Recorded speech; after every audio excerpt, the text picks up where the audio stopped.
ci yéenekaay yi ñu ànd ceeg Hadj Assane Gueye. wotey gox-goxaat di 23 janvier 2022 avance ya tegu na ci taabal yi bëree moo ci des nde biig ci minuit la woon àpp yu mujj yi jëm ci déposé dossier mbër yi observateur xëy di ñu defal xayma gi ne ca Matam liste Yewwi Askan Wi dañu ko faa gàntal maanaam dafa foreclose ci fukki commune yu fa ci Ndakaaru fukk ak ñaari candidat di ay mbër ñoo taxaw ñoom ngir wuutu soxna Soham El Wardini ci boppu mairie bi diwaanu Njaareem waa Wallu Askan Wi ñoom ci ñetti commune ñu gàntal fa seeni dossier Sud Quotidien ne matu gi metti woon na ci ñenn ñi de wasin gi naka noonu ñeel xëccoo bi jëm janvier 2022 ngir juróomi téeméer ak juróom fukk ak juróom-ñaari commune yu Sénégal ak ñeent fukk ak juróom-benn di département ci Ndakaaru yéenekaay bi gis ne yëf yi nar na fee tàng de ba méngale ko sax ak bomb bu nar a kalaate ji ci diwaanu Ndar moom mu ne xiini miini la Kolda nar fa am ab xare ci diggante ñooña muy Mame Boye Diao Bibi Baldé ak Doura Baldé Matam Sud Quotidien ne Benno ñoo fay doxal ñoom ci ndum Ziguinchor soxna Angélique Manga dogoo faak Benoît Sambou dem ànd ji ak Abdoulaye Baldé Libération lu ñeel ba tey watey gox-goxaan yi ne caaxaan faaxe les choses sérieuses commencent yéenekaay bi gisee diggante Soham Wardini ak Barthélémy Dias xare ci biir xare muy ca Mermoz ñu ne ak it ci ville ab Ndakaaru Pape Diop yéenekaay bi ne moom la mu bëgg ginnaaw bi mu xewee samp ndëndam ne mbër ci Ndakaaru mooy jëlaat fauteuilam ca mairie bi diwaanu Thiès Moussa Tine moom xotti sart Yewwi Askan Wi taxawal liste boppam fii ci Ndakaaru ca Golf Sud soxna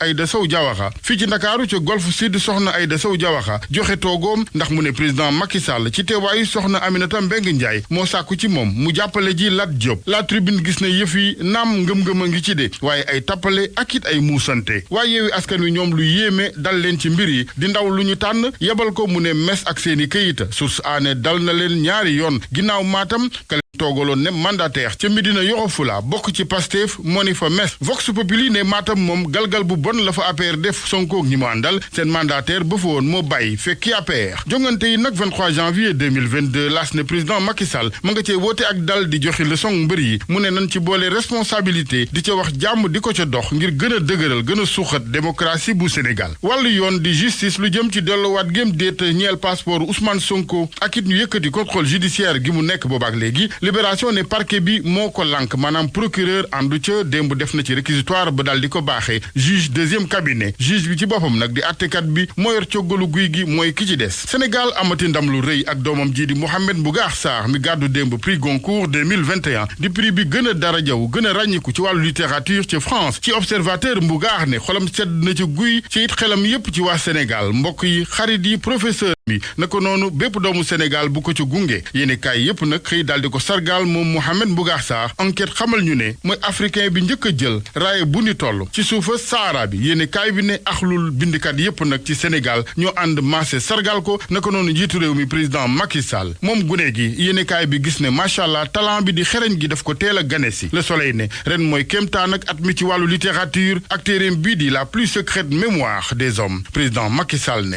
ndam li rëy na taaru na tine ay clandestin ñoo ca newoon marine nationale teg na ko loxo ci waaxu Ndar yi lu ëpp juróom ñetti fukki clandestin ñoo ca newoon waaye amul kenn ku ca ñàkk bakkanam Atep Aïda Mbacké mooy soxna soos nga xamante ni dafa taalul borom këram ba mu ñàkk bakkanam ci weeru novembre atum 2018 la woon procureur nee na nañu ko tëj fukki at ak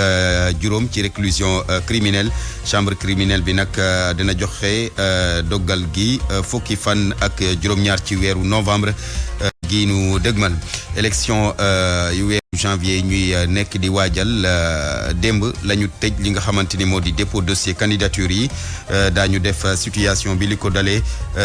fii ci Dakar ca Kaolack naka noonu it ca Saint-Louis tàggat yaram des na ci ànd ak Cheikh Tidiane Diagne xibaaru aada yi ak Ndate Diop yéen kay la ñuy jeexalee dañ ci ànd ak El Hadj Assane Gueye.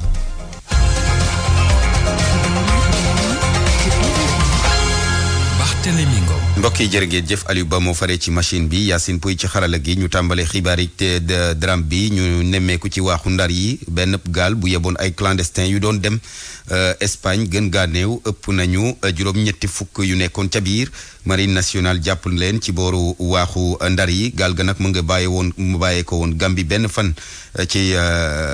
ci weer wule ñu ànd ceeg leeral yeeg Abdou Diouf Junior. juróom-ñett fukk ak ñaari doomi aadama yooye war nañu sant yàlla ci seen déggu fomm seen gaal moo amoon jafe-jafe ci biir géej bato yi di Red Ba ak Jifeer yu marine nationale daal di leen wàllu ñoom nag Espagne lañu amoon yéene dem waaye ci juróom-ñett fukk ak ñaari kilomètres ci wax yu Ndar ci lañ leen jàppee cellule bu communication bu marine nationale di wax ni mbir ya mu ngi amee woon ñaari fan ci weeru novembre muy opération boo xam ne mu ngi jëm ci xeex bi ñuy xeex mbëkk mi tax kon ñu teg loxo juróom-ñett fukk ak ñaari doomi aadama yooye bokk ci ñoom ñaari soxna ñoom ñëpp nag indiwaat nañ leen fii ci Sénégal daal di leen jébbal police buy saytu wàllu jaww jéeg frontières yi fii ci réew mi ñoom ñooñee jëloon gaal jëmoon ca Espagne ci mbëkk mi Gàmbi lañu bàyyi ko altine benn fan ci weeru novembre li tax ñu teg leen loxo moo di dafa am benn avion boo xam ne avion patrouille maritime la bu Espagne moom moo leen gis daal di koy wax marine nationale ñoom nag ñu daal di sóobu ci ndox mi dem jëli ñooñee nga xam ni dañu doon dem kon Espagne ci tukki boo xam ne jaarul yoon avion patrouille boobee mu ngi jamono ji ci Ndakaaru ci nekk ni nëgandiku suñu sukkandikoo ci marine nationale. Abdou Diouf junior ñu wax ci àtteb Aïda Mbacké di soxna soos nga xamante ni dafa taaloon borom këram ba mu ñàkk bakkanam mu ngi xewee woon ci weeru novembre atum 2018 démb lañu ko doon amal procureur ci réquisitoire am sàkku ci ñu tëj ko réclusion criminelle ci diirub fukki at ak juróom chambre criminelle bi nag niki fukki fan ak juróom-ñaar ci weeru novembre la ciy joxe dogalam jàpp leen ne nag défense bi moom dafa sàkku rek ngir ñu disqualifier li nga xamante ni moo di feey ñu wax ci beneen ab mbir di bu bàyyi Ngalgu Njaay mi nga xamante ni moom la ñu faatoon am na ayu bés ca Ouest Foire benn xaritam moo ko jamoon ba mu ñàkk bakkanam ci benn xulo bu doxoon seen diggante ci gox ga mu fekk baax nag askan wa ne dañoo tiit lool ci seen kaaraange ndax ne daal gendarmerie ya fa ne woon sax doon def ay ronde boobaak léegi dafa mel ni dañoo faf dem bàyyi leen ak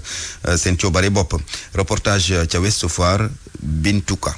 benn weer ginnaaw bi ñu fàttee Ngalgu Njaay ci xeex bi amoon fii ci Ouest Foire dëkkandoo yi ñu ngi wëy di tiit ci lu aaju ci seeni kaaraange gendarmerie wàcc na fa ay yoon yu bari waaye pour ñi fi dëkk loolu doyul Seydou Ndiaye moom nee na kaaraange bi ci gox bi des na lu bari. li ma mën a wax juste ci côté sécurité Ouest Foire il y a de cela une semaine on a failli m'agresser ci point bi ñu taxaw ni juste rek du ñu avancer c'était aux environs d'une heure 10 maa ngi doog a wàcc aéroport ñëw ba fii y avait 3 gars qui m'ont suivi bon mën naa wax ne sécurité bi moom c'est pas à 100%. Tout récemment il y avait la descente de la gendarmerie et ça a failli même je vais dire même peut-être calmer suñu souci ci côté sécurité bi parce que période yooyu yëpp moom da nga dox sans pour autant sa nga craigner wu ci benn danger wala benn souci boo xam ne nii c'est un problème de sécurité depuis lors nag moom mooy loolu gars yi ñëwaatuñu fi. Alpha Omar mi fi def lu ëpp fukki at nee na gendarmerie dafa bàyyi loxoom ginnaaw xew-xew bi fa jot a am. boobu ba léegi descente bi bu ñu rombee rek romb xam nga loolu du sécurité kenn loolu moo nekk fii ni mais amuñu sécurité moom fii recevoir moom amul duñu dugg fi bu poste police sax amoon fii mu tane police amoo fi gendarmerie bi fi nekk ñoom lu ñuy dugg fii bariwul waaw ñu sañoon nag tout le temps dañuy ñëw xool nit ñi xool carte d'identité ku yorul ak ki yor ñu vérifier nit ñi xam lu fi nekk. ki ñu teg baaraamu tuuma ci mbiru Ngalgu Njaay yoon teg na ko loxo waaye ñi dëkk Ouest Foire taxu leen a dal ci seeni kaaraange. pour man RFM mooy rajo bi gaaw ci xibaar yu wóor. RFM xibaar yu wóor te wóor. démb ci guddi ci bi minuit di jot ci la ñu tëj dépôt liste candidature yi ñeel élection territoriales yi ñuy waajal ci weeru janvier atum 2022 li ëpp ci coalition et candidat indépendant yi nag xaaju guddi la ñu jot déposé amoon na mouvement bu bari ci préfecture bu Ndakaaru Amadou Sabarba. démb ci àllarba ci guddi njëkkante gu tar la ñu nemmeeku ci préfecture yeeg sous préfecture yi nekk fii ci Ndakaaru ñoom ñëpp di njëkkante ngir déposer li nga xam ne mooy seeni liste électorale balaa minuit di jot Doudou Wade nekk candidat coalition Wallu Sénégal nee na noppi na ngir laaj mairie bu Dakar teg ci ne candidature bi ci lu leer la ko teg. sunu xar kanam mooy parti yi ko concerné ñoo ciy nekk parti yi ko concerné xam ngeen ko mooy ñun ñi ànd loolu mooy indi xar kanam bi paasewul loolu Dakar laa juddoo fii ci rue Ngalandou Diouf angle Balmi école Yaaka Jëf école Faidherbe bu lycée Blaise Diagne liggéey dans le secteur des Pavés à l'aéroport musuma génn Dakar. gannaaw ba ko Khalifa Ababacar Sall ak waa coalition Yewwi Askan Wi wane gannaaw Soham El Wardini dina bokk ci li nga nga xam ne mooy yile jongante mu fas yéene cee ànd ak union citoyenne buntu bi la mu ci jublu défendre bilan bu ñu sukkandikoo ci Chérif Monté nekk mandataire am. ñëpp d'accord ne que def na liggéey bu am solo boobu boo ko defee nag nit ñi dañ la war a may nga continuer parce que Dakar ñoo soxla Soham Wardini jigéen ñi ñoo soxla Soham Wardini xale yi ñoo soxla Soham Wardini. ci lu soxal candidature am ci mairie bu Sicap Liberté Zahra Iyane Thiam di xam la ne coalition Benno Bokk Yaakaar bi mu bokk moo ko tabb. ñun ci suñu commune Sicap Liberté kenn foqatiwul mbir yi jox ma ndax suñu maire muy le maire Santi Sène Agne sortant moom moo ne du candidat. waaye bi ñuy toog man sama jëmm bopp jóg naa ne ko bu fekkee ne candidat nga xawma keneen mais man du ma xëccoog yow ndax Benno Bokk Yaakaar la ba pare. mais nag comme dem na ba ne du candidat yaakaar naa ne ñun ñëpp kenn ku ne war naa mën a taxaw. samp ndëndëm. Doudou Wade Abdoulaye Diouf Sarr Barthélémy Dias Soham El Wardini Mame Mbaye Niang ak ñeneen ñoo xam ne bëgg nañ jiite mairie bu Ndakaaru lu ci mënti am compétition bu tar la nar a doon ci ñoom ñii ñëpp bëgg jiite li nga xam ne mooy mairie capitale bu Sénégal. Amadou Barba Ndar moom ki nga xamante ni moo di préfet ba juróom-ñetti liste la jot jël ni ki démb ci guddi ñi nga xamante ni nag ñoo di candidat yeeg mandataires yi sàkku na ci ne nañu am ay élections yu dal yu ànd ak jàmm ak salaam Ousseynou Diop. Cheikh Tidiane Cissé mooy ki ni yaakaar bi ci moom rëy na ndax tey dafa di yaakaaru jeunesse bi di yaakaaru askan bi. waa Dagana rawatina ndaw ñi taxaw temb di wane seen ànd te di fësal candidature homme d'affaires bii di Cheikh Tidiane Cissé mu nekk candidature boo xam ne ba tey ñu ngi koy waxtaanee si biir Dagana te bu ñu sukkandiku. ay coalition de partis wala ay partis politiques daal nañuy déposé démb li nga xamante ni mooy seen ay liste jëm ci wàllu élection locale yi ñu jëm candidat yi sax dañ ca prox ndollu ngir mën a ñaan askan wi ñu mën a amal ay élection ci jàmm Ahmed Fall Braya candidat bu coalition gëm sa bopp. Ndar dëkku jàmm la ak salaam ñu fexe rek ba nekk ci diggante ñu sàmm ko. loolu itam la ñu nemmeeku ci coalition Wallu Sénégal Mayoro Faye di tête de liste bi nga xamante ni moo jëm ci wàllu commune bi nee na lépp dañ ko war a amal ci transparence mais am nañu yaakaar aussi ci sunu nattangoo yi nga xam ne ñoom lañ ko seqal ci jongante bi kenn ku nekk di nga def sa këmtalaay kattan ba yëf yi jaar yoon du am benn jafe-jafe bu ëllëgee doomu Ndar yi ak doomu département bi tànn seen ay njiit yi nga xam ne ci at yëlu ñu jëm ñoom ñooy jiite les collectivités locales. Mansour Faye ak Aba Mbaye itam nee nañu loolee ñëpp dañ ci war a teg seeni tànk. même entre les candidats nit ñi ay ñi xamante nañu wala ñi ay xarit lañu wala ñi ay mbokk lañu donc élection day weesu. na ku nekk toog këram campagne bi daal mu nekk campagne d'idée campagne projet campagne programme te loolu ñun rafetlu wuñ ko néewle wuñ ko incha allah bu dee ñun rek la jàmm dina am incha allah. ci diwaan Ndar gi juróom-benni coalition ak ñaar ci ay parti politique rek la ñu nemmeeku mu mel ne kon juróom-ñetti ci ay candidats am nañ ko ngir mën a jot ci maire bu Ndar bile Ousseynou Diop Saint-Louis RFM. Ousseynou Diop jërëjëf Mamadou Diagne dégg ngeen ko sànq ñu dem ca moom foofule ca commune bu Dagana daanaka coalition bi faree ci nguur gi nag di Benno Bokk Yaakaar ma ngay tàmbalee jaxasoo ndax xiiroo yeeg ngaayoo yi ay ndaw yu bokk ci APR ñoom ñooy ñaawlu dogal gi njiiti réew mi jël daal di tàbb kii di Oumar Sarr ngir mu diriger coalition Benno Bokk Yaakaar foofule ci élection yi ñuy dem ba tax nañu ne boo moytuwul daal vote sanction la ñuy def ci bu janvier jotee atum 2022 Mamadou Diagne. Cheikh Tidiane Cissé mooy ki ni yaakaar bi ci moom rëy na ndax tey dafa di yaakaaru jeunesse bi di yaakaaru askan bi. waa Dagana rawatina ndaw ñi taxaw temb di wane seen ànd te di fësal candidature homme d'affaires bii di Cheikh Tidiane Cissé mu nekk candidature boo xam ne ba tey ñu ngi koy waxtaanee si biir Dagana te bu ñu sukkandikoo si kii di Mountaga Fadiga di responsable ndaw ñi yore tamit communication si coalition présidentielle bu Benno Bokk Yaakaar fii si Dagana mi nga xam leen ni candidature bu Cheikh Tidiane Cissé ab demande sociale la te nag tey dafa doy Oumar Sarr daal di dem abal leen seen dëkk bi le gannaaw bi mu fi defee ñaar fukki at ak juróom benn. Cheikh Tidiane Cissé yaakaar bi ñu am ci moom yaakaar bi am solo dara dul dara am nañu yaakaar ci moom mu changé xar-xaru kanam Dagana donc luñ koy ñaax di ko ñaan rek muy na gën a dëggal taxawaay bi ñun ñëpp ñu daje fexe xeex ba ki fi nekk yi nga xam ni dafa yaakaar ni buur la ndax ku def ñaar fukki at ak juróom benn ci tetu mairie bi yaakaar na ne war nga mën bàyyi war nga mën doyal sa ngor war na la mën a may nga bàyyi dem. ndaw ñi lee di xam leen ni daañu xar seen tànk tuwee ba seen bébét bii di am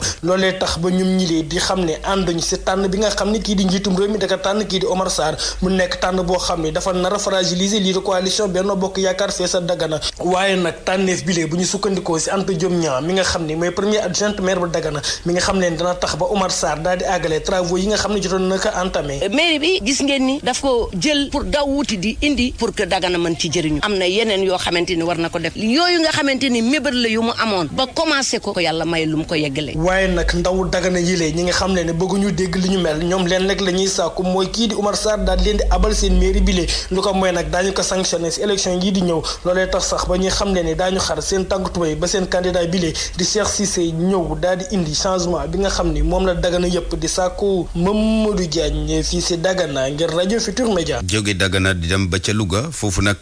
ñi fare ci nguur gi mu di parti bii di réew mi ak waa APR joxante nañu loxo fas yéene lëngoo wutali élection yi ñuy waajal ñoom ñooñu Idrissa Seck yi dañoo ne daal ànd nañu ci ki ñu tàbb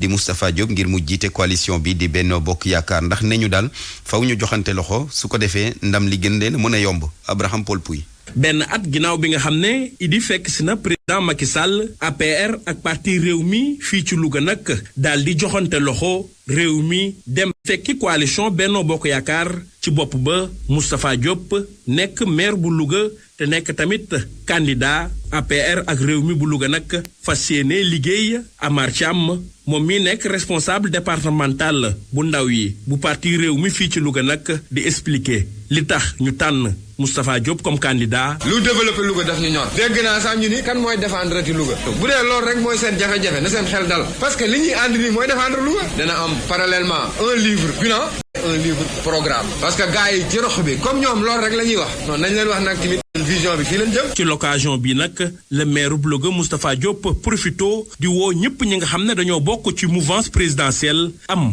ab liste parallèle ñu ñëw fekk si ko nag ñu ànd mën a liggéey Louga. nii Amar Thiam def xam ne maa ngi liggéey Louga mu ñëw ànd ak man pour jàppale ma ci. yaakaar naa ne képp koo xam ne tey bëgg nga Louga doo déposer candidature. ñeneen ñi ne na ñoom xëy na bëgguñu xëy na kon ñoom dafa am leneen loo xam ne moo leen yitteel lu dul développement Louga bala muy yeex maa ngi leen di tàllal loxo ñoom ñëpp ñu ñëw ñu def benn liste unique te développement Louga lay doon. booloo bi nga xam ne nag def nañ ko ñaari parti yi APR bu Louga ak réew mi bu Louga di xam la ne intérêt Louga rek moo ko tax a jóg te alliance bu bees bi nga xam ne def nañ ko nag ñu ne ñoom fas yéene nañoo liggéey sax su élection locale yi rombee mu nekkoon Abraham Paul Pouy Louga rajo Futur Média. Abraham Paul Pouy candidat bu yeewi askan bi fële ca Mbour nag moom dafa yaakaar ne élection territoriale yi ñuy waajal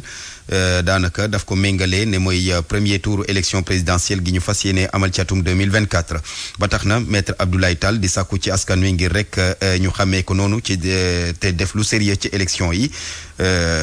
ci wàllu geneen wàll nag coalition Benno Bokk Yaakaar di dalal ay ñoñam ñaar fukki wala bokk lu ëpp ñaar fukki liste déposé nañu leen démb ci guddi Abdourahmane Diallo. ki yor kaddu Pastef nekk tamit candidat yeewu askan wi ci ville bu Mbour jàpp na ni nguur gi wax na secret yi nga xam ni moom la élection yi ñu lamboo maître Abdoulaye Tall di ñaax sénégalais yi ubbi seeni gët ba noppi ñoom it ñu xam élection yooyu seen yëfu bopp la. on nous dit que c'est des élections locales. ñi ne ci nguur gi wax nañu lu leer ci lu jëm ci élection yi nee nañu ci la ñuy xam ba xam Macky dina nekk candidat ci 2024 donc loolu rek day firndeel ni ñu nit duñu seetaan ndax nag élection yi premier tour 2024 la législative yi moo nekk deuxième tour bi 2024 nga xam ne buy yegg dañuy doggali donc maa ngi ñaax sénégalais yi ñu xam li ñu bëgg. de comprendre les enjeux qui se dessinent devant nous. ñooñu Macky Sall yi ñoom it déposé nañu seeni liste ci préfecture bu Mbour coalition Benno Bokk Yaakaar di xam le ni moom it xam na bu baax enjeu wu élection yi li ni mel sax a tax ñu jàpp ni liggéey nañu lu war a mën a tax askan wi wóolu leen Saliou Samb candidat la di mandataire départemental bu Benno Bokk Yaakaar bu Mbour. jongante bi commencé ko mais toujours rek ni ñu ko sunu njiit jàngale te ni ñu ko digale moo ñu def ko ci jekk ak teraanga ci yar bu mat sëkk ci dal gu mat sëkk mais ñun nag tiituñu parce que jongante bi nekkul tey lañ koy commencé. jongante bi moom terrain bi la te terrain bi si lañ dëkk muy ci département de Mbour yëpp candidats yi ñoom ku leen xam ci terrain bi lañ leen xam donc ñun am nañ ci yaakaar. lu ëpp ñaari fukki liste déposé nañ ko ci préfecture bu Mbour ak ñaari sous préfecture yi muy bu Sindia ak bu Sessène RFM Mbour. Abdourahmane Diallo balaa ñuy tàbbi ci tàggat yaram ñu wax ci li tukkee ci ndajem conseil des ministres bi niki démb général de corps d'armée di Jean-Baptiste Tine moom la ñu nommé mu doon ambassadeur extraordinaire ak plénipotentiaire bu Sénégal ca république fédérale bu Russie loolee daal di dogal ba nga xamante ne mu ngi tukkee ci ndajem conseil des ministres gi ñu doon amal niki démb.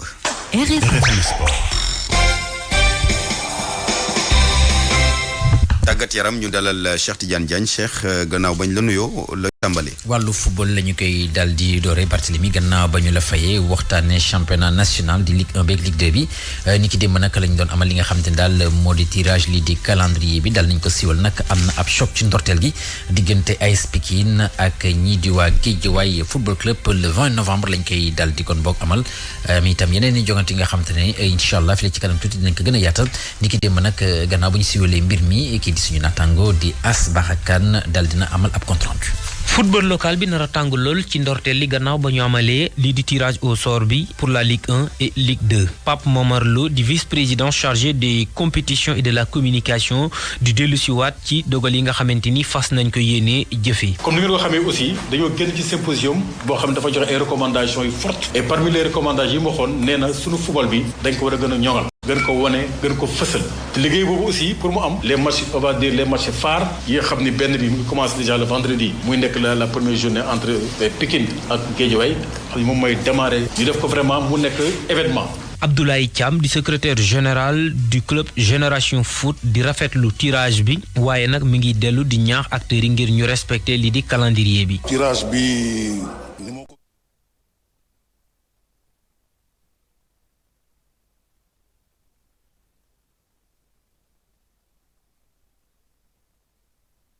Et comme recommandation yi ñu jot ci symposium bi mooy ñu def tout pour vraiment rendre attrayant football bi nga xam ne moom la ñu fi am. Samsudine Diatta manager général de Dakar Université Club moo ngi dellu si ci jafe-jafe yi ñuy rencontré ci Ligue 2 bi waaye terewul muy am yaakaar. tirage bi comme d'habitude tirage yi noonu la chaque année même tirage la donc équipe yi xamante nañu seen biir du yomb day nekk tirage bu difficile mais match yu difficile mais bon loo xam ne ñu ngi ko doon def depuis ay at donc loolu du ñu jaaxal parce que xam nañu équipe yi quel que soit adversaire bi ngay am première journée deuxième journée wala troisième journée wala fin bi benn la l'essentiel mooy nga dugg ci compétition bi. dugg yoo xam ne yu am solo pour gagner match yi donc en tout cas match yi moom du yomb. saison 2021-2022 de la Ligue sénégalaise de football professionnel calendrier bi ñoo ngi ko àpp fii ak ñaar fukki fan ak juróom-benn ci weeru juin ci atum 2022. As Barakan daal di joxe yeneen i affiche yi lay jogante ci wàllu première journée bi bu championnat national bu Ligue 1 Génération Foot ak Jaraaf danañ daal di tase équipe championne en titre moo di Teungueth FC moom diggam ak AS Douanes lay daal di doon Casa Sport bu Ziguinchor moom ci ndorteel gi dana tase ak ñi di waa Dakar Sacré-Cœur Linguère bu Saint-Louis dina dalal ñi di waa Mbour Petite Côte Stade Excellence bu Thiès ak Gorée dañ daal di tase noonu itam diggante Jàmbaar bu Saly ak ñi di waa Ñambour bu Louga ñu daal di waxtaane ba tey wàllu football waaye bi la yoon ci biti réew ak li jëm ci wàllu 4e journée Ligue des champions ni ki démb la ñu ko daal di kon bokk jeexal Liverpool bokk na ci équipe yi jot a qualifié ci wàllu 8e de finale gannaaw bu mu amee ndam démb ca dëkkam diggam ak ñi di waa Atlético Madrid 2-0 Diogo Jota ak Sadio Mané ñoom ñoo jot a dugal Sadio Mané sax moom laata match bi di jeex la ñu ko daal di génnee daal dina itam tax ba ñu expulsé beneen joueur Atlético Madrid di Felipe match nul ni ki démb itam diggante Milan AC ak ñi di waa FC Porto 1 but partout ci groupe A bi Manchester City moom dafa daal di daan ñi di waa club Bruges 4-1 Leipzig ak PSG 2 buts partout la ñoo daal di def kii di Wijnaldum moom moo jot dugal ñaari bitu Paris Saint-Germain Idrissa Gana Gueye jot naa football googu lay jongante bu mu jeex jàppale ñi itam waa PSG mën nañoo am lu ñu rëcc kon bokk ci gi la jongante ndax ci njeexital gi la Leipzig dal di égaliser ci groupe D bi Real Madrid moom itam jot naa qualifié gannaaw ba mu amee ndam ci diggante ak ñi di waa Shakhtar Donetsk di waa doomu Ukraine 2-1 Karim Benzema nag jot naa dugal ñaari but daal di dugal lii di millième but bu Real Madrid ci wàllu Ligue des champions Sheriff Tiraspol di petit poussé bi moom démb daa mujj ñàkk ci dëkkam diggante ak ñi di waa Inter Milan ñetti ball ci benn tey ji nag lii di Europa League danañ daal di kon bokk feelu ñi nga xam ne di waa Ligue des champions ñoom itam ak seen 4e journée 17h45 ñu mën see lim jogante ko dara dox ci diggante Lyon ak Spartak Prague di waa République tchèque Monaco dina tase ak ñi di waa PSV Eindhoven Napoli bu Kalidou Koulibaly dina tase ñi di waa Lechia Varsovie Genk dina tase ak ñi di waa West Ham United 20h Olympique bu Marseille ak Lazio bu Rome Leicester dina tase googule waxtu ñi di waa Spartak Prague noonu itam diggante Bayer Leverkusen ak ñi di waa Betis Séville ñu daal di waxtaane wàllu beach soccer ak tournoi international bu Dubaï Sénégal moom jot naa qualifié ci wàllu demi-finale waaye tey jii si bi 14h45 jotee di heure Ndakaaru danañ tase ak pays hôte bi di waa Émirats arabes unis match googu nag fàttali ni ki tam démb Sénégal mujj naa am ndam ci diggante ak ñi di waa Espagne ci ndorteel gi le tournoi amoon itam ndam ci diggam ak ñi di waa Portugal kon bokk Barthélemy fii lañ koy daal yemale xibaaru tàggat yaram. jërëjëf Cheikh Tidiane Diagne ñu ngi lay gërëm. ak RFM kumpa jeex na.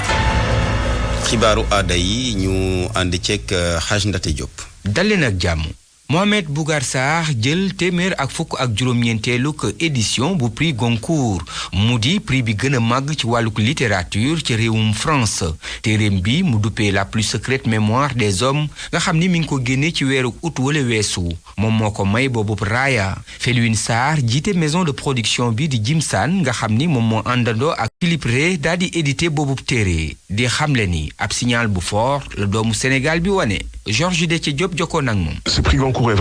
Goncourt bi xibaar bu neex la ci Bougar waaye tamit ci lettre Sénégal yi ak Afrique message la bu jëm ci gone yi soobu ci wàllum écriture ngir wol leen li lépp mën na am ci liggéey bi ñuy def suñ ko gëmee kontaan naa trop pour Mouhamed ci prix bi mu am ak texte bi nga xamante ni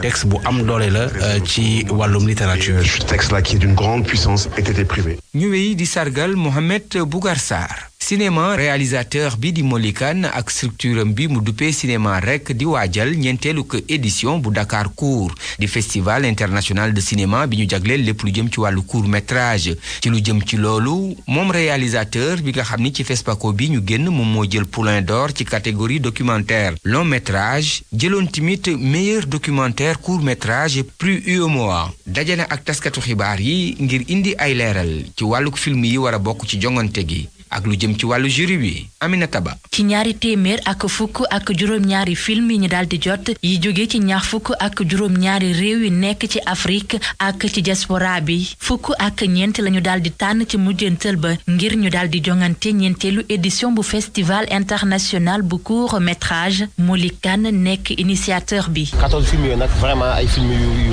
taxaw lañu ndax ñoo ngi jóge ci ay dëkk yu bëri ci fii si Afrique ak ci diaspora bi léegi nag décembre. dina am benn jury boo xam ne mooy jury officiel bi si diiru semaine dinañu seetaan film yooyu daal di tabb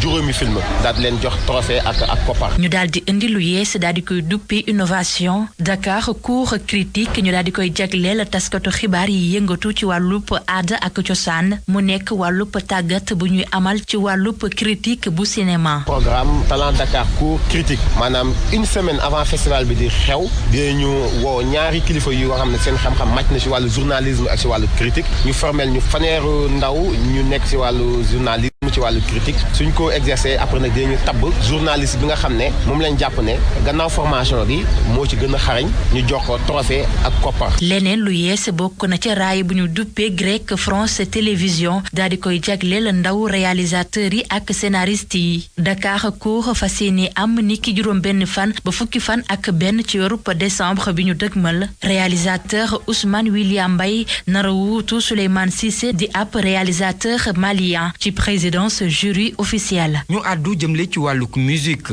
si Brel était une femme di turu interprétation musicale bi nga xam ni waykat bi fekk baax ca France cay dund ca Pologne di Iris Munoz mi nga xam ni ci jamono ji mi ngi ci Ndakaaru fas yéene dëgtal ci àjjuma ji doomi Sénégal yi mu di ab concert boo xam ne ni ñoo ngi ko jàpp bu 6 heures ci ngoon tegalee fanweeri simili ci centre culturel régional Blaise Senghor bu Ndakaaru ñi di waa orchestre national bu Sénégal ñoo ko si fas yéene accompagner ci lu jëm ci wàllu woowu sax niki tey jii ci suba bu 11h jotee dinañu amal la ñu duppee ab open press ma ngay amee ca maison de la culture Douta Seck ci wàllu rendez-vous yi tamit ñu jàpp rentrée officielle bi ñuy amal tey jii ci suba jagleel ko Sénégal Talent Campus mu di loo xam ne ni association yi di Afrique Culture Band ji hip hop ak waa maison des cultures urbaines àndandoo ci ak waa 3FPT ñoom ñoo ko taxawal ñu koy amale boobu rentrée officielle ca théâtre national Daniel Sorano jageen jëf ci déglu bi fii la ñuy yem dig daje ëllëg. RFM Savon de Marseille Alphée, CCPS, comptoir commercial de plomberie du Sénégal.